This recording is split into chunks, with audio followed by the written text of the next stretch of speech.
Hello, hello. Welcome to the second episode of Mind Sports Harmony podcast. Today we talk with my good friend Cillian.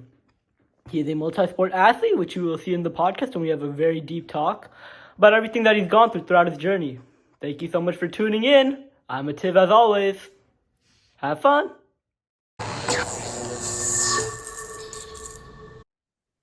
Hello, hello. Who am I here How's with it today? going? How's it going? Good, Cillian. How are you?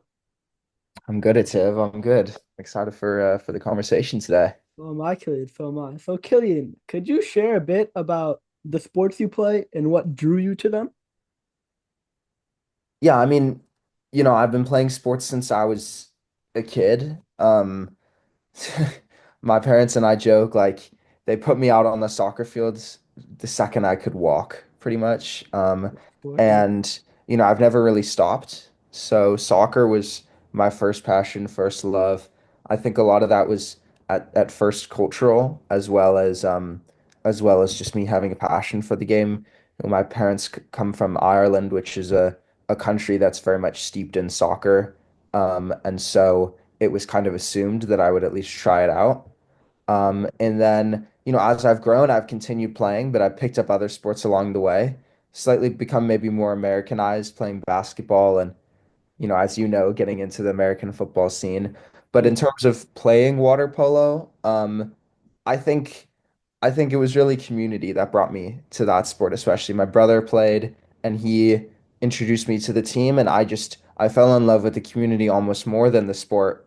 But also it turns out I'm not too bad at it either. So, Mhm. it wasn't too bad. And then swimming is mostly training for water polo in the off season. In terms of me considering it a sport, I definitely take it least seriously of the three.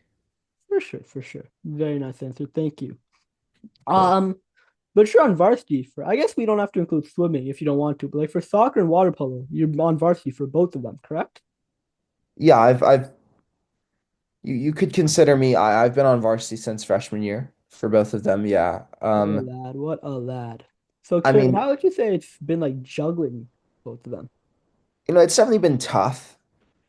I think, yeah, it's been tough for various reasons. I'm extremely competitive when it comes to sport. I do not suffer fools. If you are not putting in the effort that I consider acceptable, I will tell you that. And so I think it's been tough for me to hold myself to to the standards I set for others, as in I need to perform, I need to play well, if I'm going to encourage others to do the same. And I think it's been tough in that sense, just being able to devote enough time to each sport, um, and and be able to get my body right, get my mind right to perform in the stressful experiences. Playing in the field in water polo is a different sort of mentality to goalkeeper.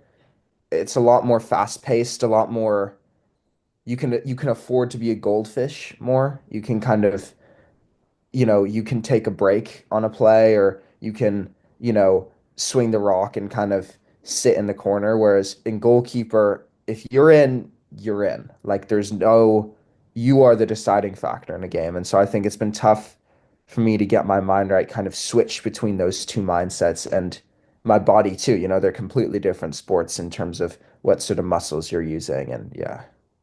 For sure. I mean, you kind of touched on this already as well, but like, how would you say like it affects the way like you view certain aspects of life, like academics or socializing? Like, would you say your sports affect that part of your life or your mindset? Yeah, I think definitely. I mean, there are times, we'll be taking a bus to a game and socially speaking, everyone around me is, joking around, playing music, having fun. And I'm, at the back of the bus grinding out French homework Yeah, because, that's the only time I can find to do it. And so in that sense, sports definitely play a role. I think playing two sports as well, especially, oftentimes, I do swim. And so I never really have an off season. I never have a time to, kind of decompact. The summer would be that time, but that's kind of a moment for everyone. And I think that especially applies, in my situation, I play club soccer outside of water polo. So like it's been tough just juggling socially, having to both tell my coach and my friends on the team that I'm not going to be able to make a practice or a game because of other commitments. And I think just outside of sports, like just it's tough. Like there's been times, I've really wanted to go, up to Tahoe and ski with a good friend of mine, and I've just had to tell him I can't, I've a tournament this weekend that I just can't miss, and it's been tough in that sense. Yeah, Hey, you're still a star player, so you gotta do what you gotta do, eh? I guess so. Yeah.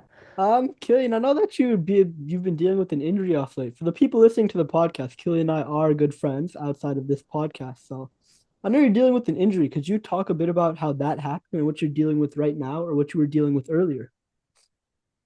Yeah, so the injury is called spondylitis of the L5 vertebrae. Essentially, it's a stress fracture of my L5 vertebrae.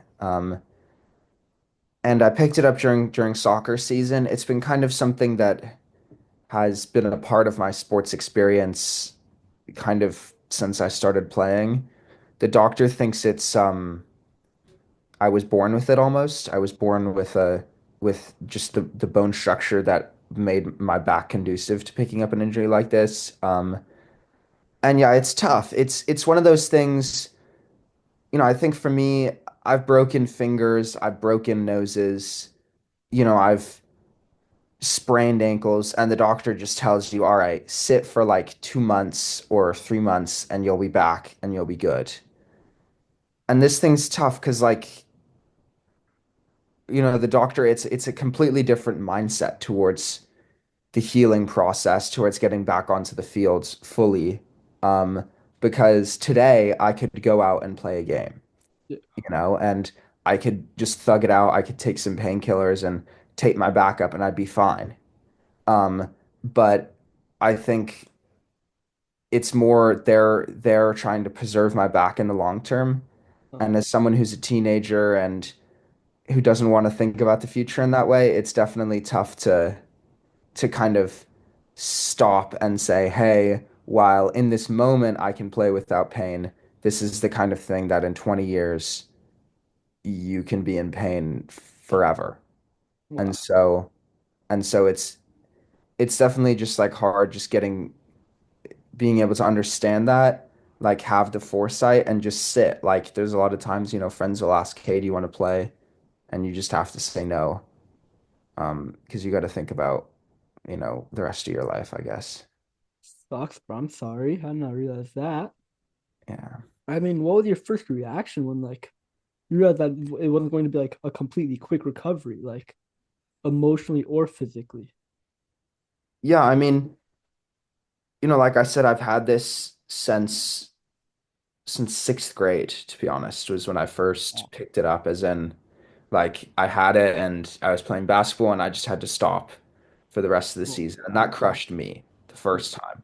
And it wasn't diagnosed then. And then I went a couple years and I thought it was just like, I pulled a muscle on my back was what I first saw. And then you can kind of go beyond that. Um, but now that it's like diagnosed, I think the first thought I was in Lick actually. I zoomed with my doctor and we got the MRI back and you could just see a kind of fracture along my oh vertebrae and it was a bit no. just like fuck like. And then she said I wasn't gonna be able to play the soccer season out and that really hurt. Like that crushed me. Just going to I went to math class afterwards and I was a freaking mess. I had like gotten no work done in that class. I was just like listening to music, just like, fuck, like this sucks. Like thinking socially speaking, like how am I gonna tell my coach this? Like we're going into playoffs. How am I gonna tell the team like this? Um, and then I kind of to be honest, made the cost plus analysis as athletes. I think you got to listen to your bodies, but also you got to listen to your mind. Like I was like, well, my body's telling me one thing, like and my mind's telling me another. And you can kind of listen to your body in a week or two. So I played the rest of the soccer season. I just took some painkillers and taped up my back and kind of did that. And so I think it really sunk in after the last game. Like I was just like, all right, this is it. Like you're out for like 6 months now.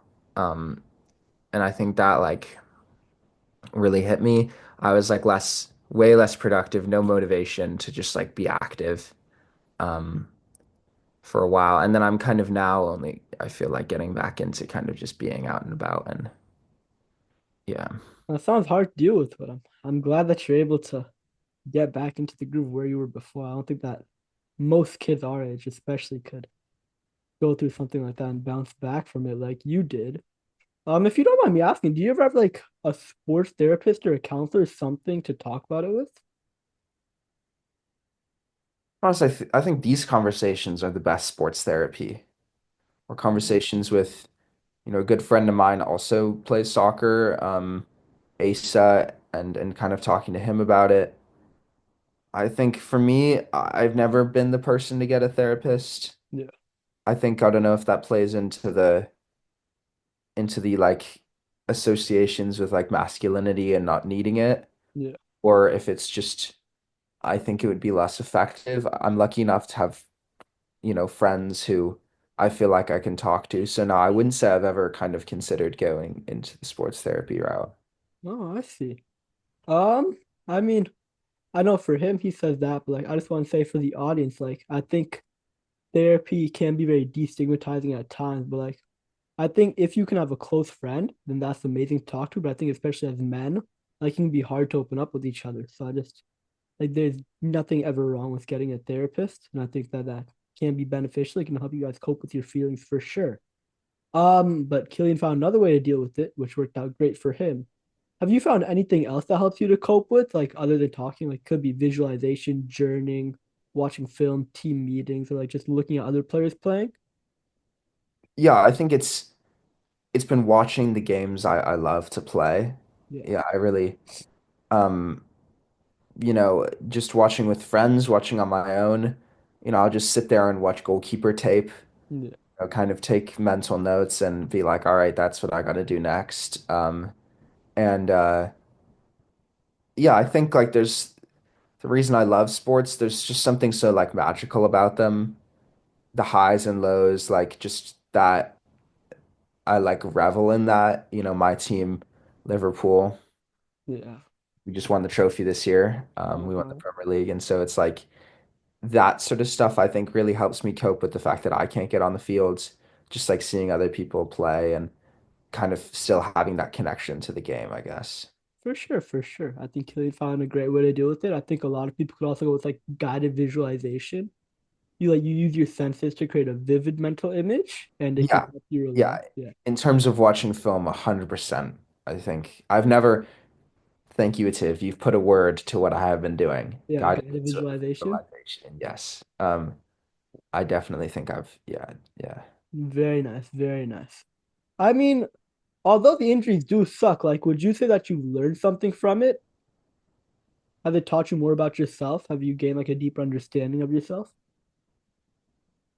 I think so. Yeah, I think definitely. I think like as I've said, I've reiterated, sports are a big part of my life, and having them taken away kind of makes you learn about the other things that bring you joy, um, made you grateful for the people who bring you joy. And so, yeah, I think I've learned in that sense. Also, academically, what pushes me, what I don't want to do, given, with sports on my plate, you basically wake up, go to school, go to school, go to practice, go to two practices, and then come home at like 9, 10 o'clock. So Wow. you never have time to really think, all right, I want to do this assignment and this assignment. It's just like I need to get it all done so I can go to bed by like 11:30. Yeah. And so like really now it's allowed me to have the time to be like introspective and kind of think, um, yeah, I guess just slowing down. Yeah. Very nice, very nice.